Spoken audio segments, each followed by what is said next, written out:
In this section, we'll be talking about counting. And counting is a very important topic, especially when it comes to what we're going to talk about in a future video, which is probability.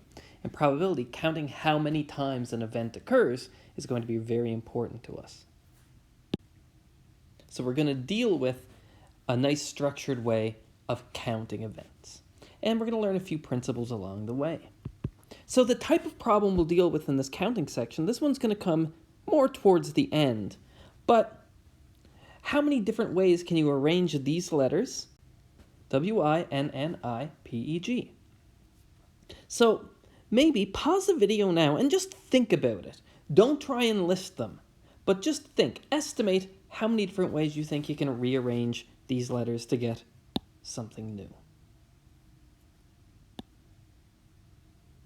Okay, so the answer, and we'll figure out how to calculate this in a later video, but the answer is in fact 10,040. So for a lot of people, they would guess something a little bit smaller. They might guess 100, 1,000, somewhere in that area. But there are 10,040 different arrangements of those letters. So counting is one of those things that's hard, and listing every possibility you think might be a good way of going, but we couldn't do it for this problem because there are 10,000 different arrangements, so we'll have to come up with some better methods. Okay, so to begin counting, I want to motivate it with this example here. So suppose that we go to a Chinese restaurant. And in this Chinese restaurant, there are 5 chicken dishes, I just labeled them C1 to C5, and 3 beef dishes, B1 to B3. Suppose there's 2 options for a combo. So combo 1 says you get 1 chicken or 1 beef dish, and then your rice and your egg roll. And combo 2 is 1 chicken and 1 beef dish, rice and egg roll. So we want to know how many different ways we can order combo 1 and how many different ways we can order combo 2. And kind of the difference, I want to point out the difference here. Of course, and I underlined it, one has the word or, and one has the word and. So maybe pause the video now and think if you can solve this problem. But not only that, think if you can generalize how to solve similar problems with words like or and. Think if you can pick out the important principles here. And to go even one further step, if you get the important principles, try to think of what problems could arise where you have to be careful in both ways of counting. We're going to talk about all of this stuff coming up.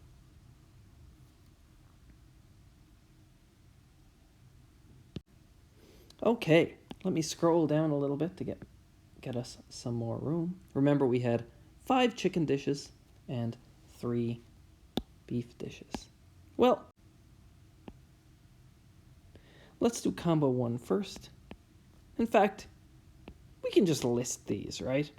So it says 1 chicken or 1 beef dish, so we can have chicken 1, chicken 2, chicken 3, chicken 4, chicken 5, or beef 1, or beef 2, or beef 3. So there are, well, 5 chicken options and 3 beef options. So there's 8 different ways that we can order combo 1. So that's pretty easy. So in some sense, the rule I want to get from this, well, if we have 2 sets here, one set has 5 things, the other set has 3. Well, if we need to pick one from either the first set or the second set, the number of ways to do that is just the sum of the size of each set. So this is the additive principle. So let's write this out here. Additive principle.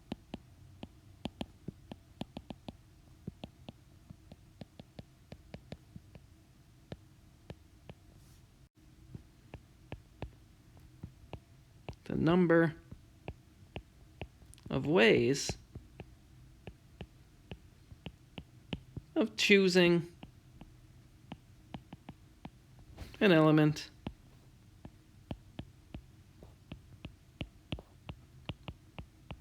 from sets A or B is, well, it's the number of elements in A plus the number of elements in B, almost. But there might be times where A and B share common elements, so we don't want to double count them, and I'll do an example right after this. So it's the number in the intersection. And just as a reminder, this notation here, n of A like that, this means the number of elements in A, and that symbol there is the intersection of two sets. And really, we're looking for the number of ways of choosing an element from A or B, so maybe an even more succinct way of writing it is as follows. Let me scroll up here. So more succinctly,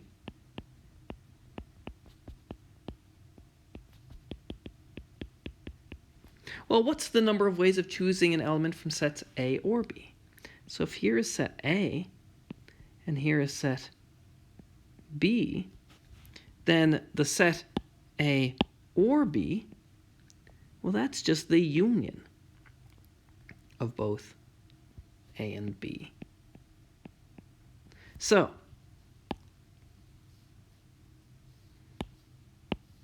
the number of elements in the union of A and B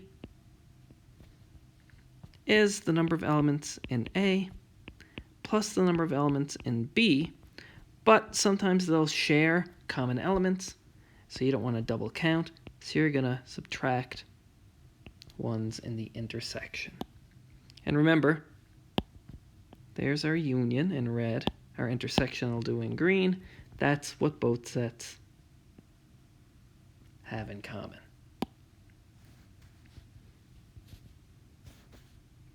Let's do one more example of this additive principle just to make sure we get it. So, how many ways can you draw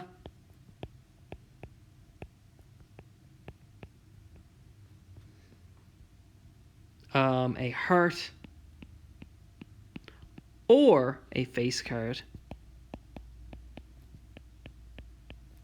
from a deck of cards?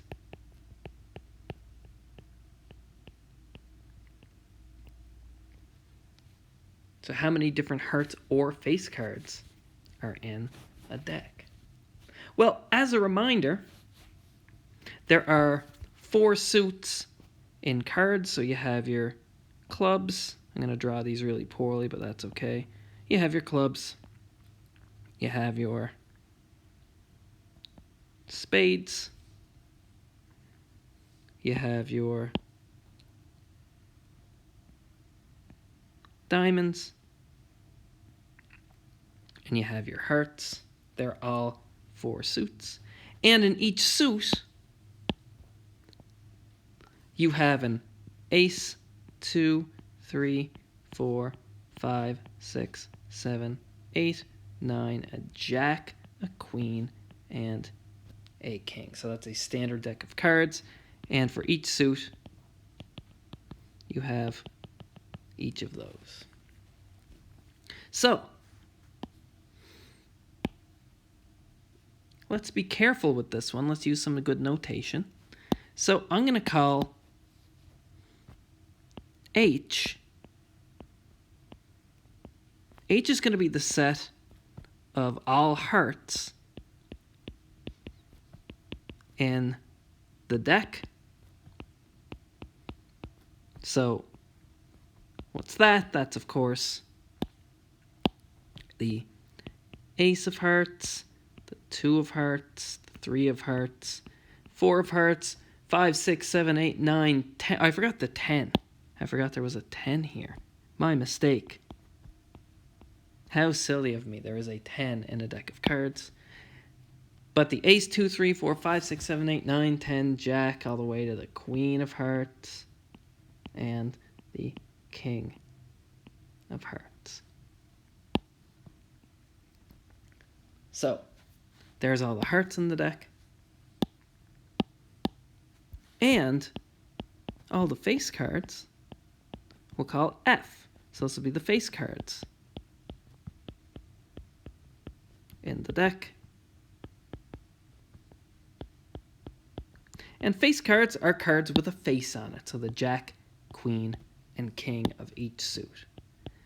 So we're going to have the jack of spades, the queen of spades. Let me draw this a little bit better. Queen of spades, I guess. I'm not very good at drawing. That's okay. You guys get the idea. King of spades. And then the jack, king, and queen of, I'll do it like this, jack, queen, king of clubs. Then we have the jack, queen, king of diamonds. And the jack, queen, king of hearts. So that is a terrible heart. Let me draw that a little bit better. That looks more like a heart. Okay. So they're all the face cards in the deck. And we're looking for the number that are hearts or face cards. So we're interested in, let me do this in black. We're interested in the number that are hearts or face cards. So we want the number of hearts plus the number of face cards. But if we just added those up, well, there are 13 hearts. Ace to king is 13 hearts. There are 12 face cards. There's the jack, king, queen of 4 suits. 3 times 4 is 12.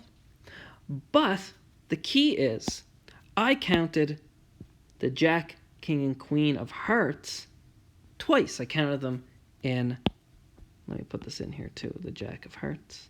I counted them in the heart set, and I counted them in the face card set. And I only want to count them once. So I'm going to subtract off 1 copy of them. So cards that are both hearts and face cards. So, what's that? There are 13 hearts, 12 face cards, but 3 are both, which I counted in the 13 hearts and 12 face cards. So I need to subtract off 1 copy of the 3. So I'm going to subtract off how many are in the intersection.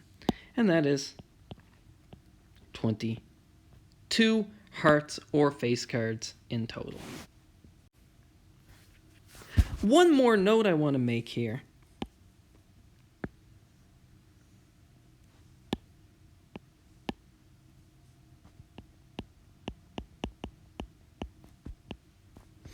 We say 2 sets, call it A and B. We say they're mutually exclusive if they share nothing in common. Which means there's no element that's in both sets. So we say they're mutually exclusive exactly when? Well, how do we want to say they contain no common elements? Well, we can say that the intersection, things that are in both A and B, is empty. There's nothing. So remember, this symbol here, oh, wrong thing. That symbol here This means the empty set.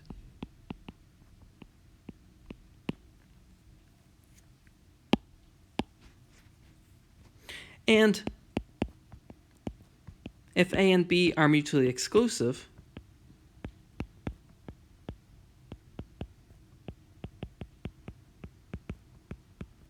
then the number in the union, the number of things that are in A or B, is just the number of things in A plus the number of things in B. For example, with our Chinese restaurant, they were mutually exclusive sets. So let's say I'll use the letter C for all the chicken dishes and B for all the beef dishes. Well, the chicken dishes, they were C1, C2, C3, C4, and C5. So they were chicken dishes, they're not beef dishes. And the beef dishes were B1, B2, and B3. None of our dishes contained chicken and beef. So these are examples, or this is an example, of two mutually exclusive sets. They share nothing in the intersection here. And that's why we could just say that, well, there was 5 if this was C and this was B, then, well, there were 5 things in C, 5 chicken dishes, plus 3 beef dishes, which is, of course, 8 overall. So that's our first rule, is the additive principle. Okay, what about this and selection? So here we're going to have 2 dishes, 1 chicken and 1 beef. So let's think about what's going on here. Let's try and list a couple just to get the idea of what's happening. And let's do it in order. Let's try and do all the ones that have C1 as our chicken dish first. So we can have C1 and B1. We can have C1 and B2. Or we can have C1 and B3.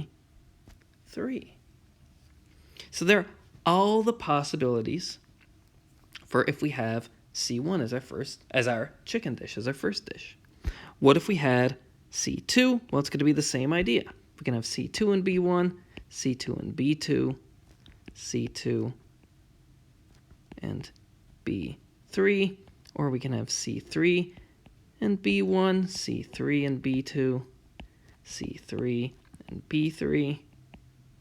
We can have C4 and B1, C4 and B2, C4 and B3, and finally C5 and B1, C5 and B2, and C5 and B3.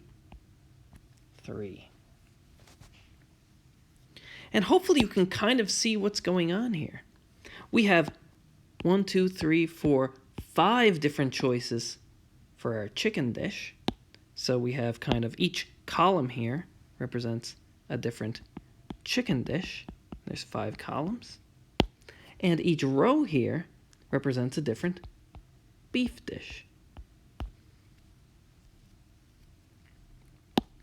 So it looks like there's 5 chicken dishes, 3 beef dishes. This looks like kind of an array model or a Cartesian product. So 5 times 3 is 15. This relates to the multiplicative principle we're just going to talk about. So if you know the number of elements in the first set and the number of elements in the second set, as long as nothing weird happens, like our choice of our chicken dish affects what beef dish we can choose, as long as that doesn't happen, well, you just multiply the numbers. So the multiplicative principle is as follows.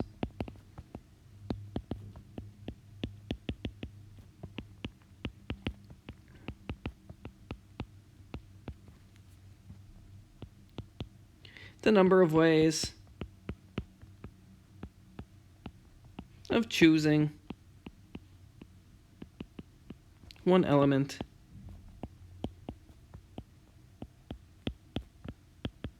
from a set A and one element from a set B. Let me make that a little neater.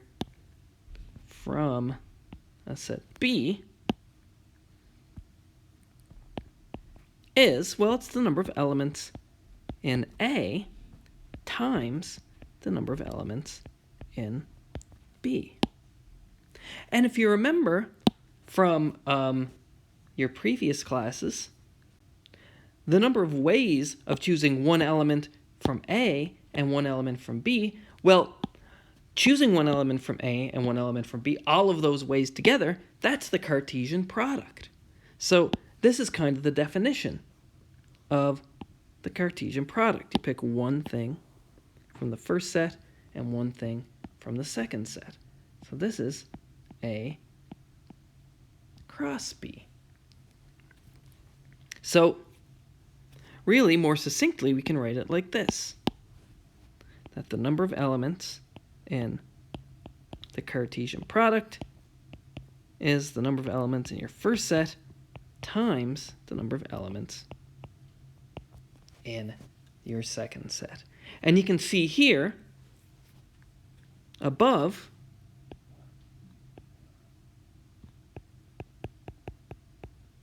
well, we know that the number of chicken dishes that we have is 5. The number of beef dishes above is 3. So the number of ways you can choose one chicken dish and one beef dish is 5 times 3, the number of things in your first set, number of things in your first set, times the number of things in your second set, which is, of course, 15. There's a little note I want to make. So I'll put a little asterisk here by a rule. And let me explain what this asterisk means. So this only holds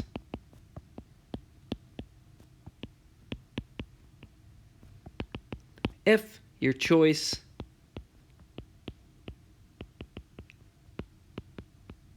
from set A doesn't affect your choice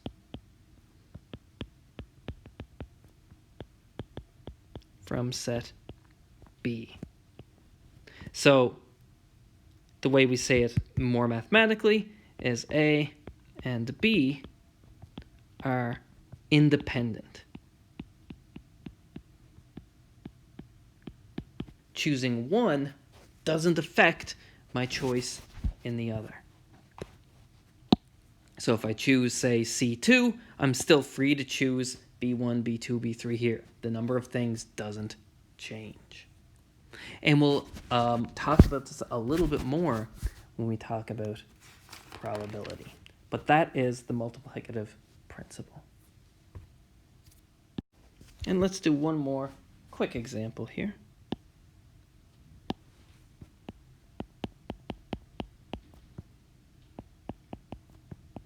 How many ways can you choose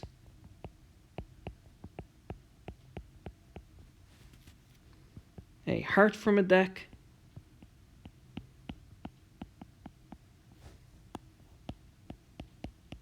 replace it, and then choose a face card?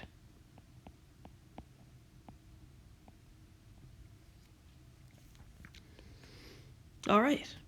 Well, let's think about this. And this replacing is going to be very key for us here. And I'll explain that in a little bit. Okay. Let's give myself just a little more room here. Oh. There we go. Well, from before, let's use that same notation. H will be the hearts in a deck of cards, and F will be the face cards. So we know the number of hearts in a deck is 13, and the number of face cards in a deck is 12. Now, we want the number of ways you can choose a heart and then put the heart back in the deck and then choose a face card. So, the question is, does choosing whatever heart first, does that affect my choice for face cards? And in this case, the answer is no, because I replace that heart back into the deck. So no matter, even if I choose, say, the Jack of Hearts, I put it back, and then there's still the same number of face cards for me to choose. There's still 12. If I wasn't allowed to replace it, then it makes the counting a little more complicated. But in this case, it's a little easier. So this is a nice simple one. It's the number. We want to choose a heart and then choose a face card where our choices are independent. No matter what heart I choose, I still have the same number of choices for a face card. So that's going to be the number of hearts times the number of face cards. And 13 times 12 is, of course, 156. We'll do a couple more complicated examples next, just so you can see how we can use the multiplicative and the additive principles together to do more involved counting problems. So that's going to be coming up next. Okay, in this example, we're going to use the additive and the multiplicative principles together to do something a little more involved than the two previous examples that we looked at. So here, our closet has 4 shirts, 2 pairs of pants, 7 pairs of socks, and 3 dresses. So, an outfit is either, well, you have to wear your pair of socks, and then either it's a shirt and a pair of pants, or a dress. So we want to know how many different outfits we can make. So, to help us determine how to count these, a good idea is to kind of write down what an outfit is in terms of the words and or, and that should give us a clue of where to use the multiplicative and the additive principles. So, what is an outfit? Well, your outfit is a pair of socks always, so you have to pick your socks, and you need something to wear on your body. And so that's either a dress or it's a shirt and pants. So, looking at these ands and thinking of them as multiplications, and these ors and thinking of them as additions, it almost looks like an order of operation problem, and it kind of is. And we check quickly, we make sure that our choices are independent. If we choose a shirt, it doesn't affect the number of pants we can choose. So this is all good. And no matter what pair of socks we pick, we can pick the same amount of dresses and shirts or pants. So those choices are independent. And picking a dress and picking a shirt or pants is mutually exclusive. You're not going to wear both. So this is all good. This is quite straightforward. So how many pairs of socks do we have? We have 7 pairs of socks. And then we have 3 dresses and 4 shirts and 2 pairs of pants. So if we were to decide with our shirts and pants, we have 8 different outfits. We have 3 dresses. So there's 11 things I can wear on my body. And then, well, for each of those 11, there are 7 pairs of socks. So this is 7 times 11, which is 77 different outfits. And just to reiterate, when you have problems like this that combine the ands and the ors, it's a good idea to kind of write down what's happening in a little short sentence with your ands and ors, so it's very obvious what you need to do here. And make sure to check that your choices are independent and mutually exclusive. If they aren't, then we can deal with that, and we'll see how to deal with that in the next example. The last example I want to look at for this section is very similar to an example when we were talking about the multiplicative principle. So we're drawing a heart and then a face card. But the difference is, when we draw the first card, we don't put it back in the deck. So if we draw, say, the Jack of Hearts first, that gets put aside, and now there are fewer face cards in the deck. So if you think about it, this isn't an independent choice, because if I choose a non-face card heart, there's 12 different face cards I can still choose, the 3 face cards from the 4 different suits. But if I at first choose a face card heart, then I have 1 fewer face cards to choose when I choose my second card, so there'll only be 11. So there are 2 cases that this gets broken down into. So that's kind of the key with these. When there are dependent choices, if you can break it up into the cases that are independent, then you can just add those together at the end. And that's what we're going to do here. So we're going to break it into first choosing a non-face card heart and then a face card. And the other way of doing it, or we could choose a face card heart and then one of the remaining face cards.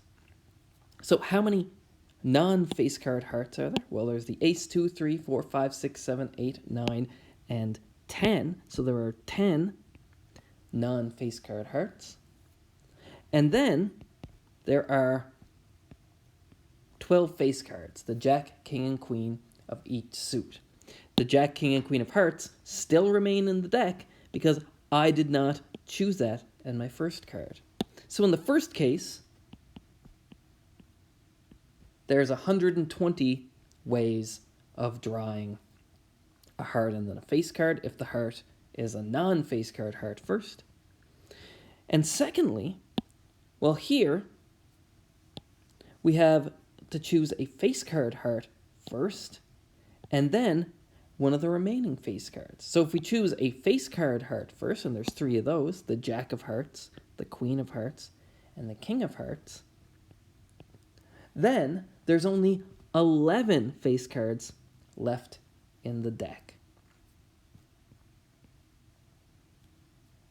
And that is 3 times 11 is 33. So there's 120 ways where there's a non-face card heart and then a face card. And then there are 33 ways, 3 times 11, for a face card heart and then one of the remaining face cards. So in total, there is 153 ways if we're not replacing our first card back in the deck.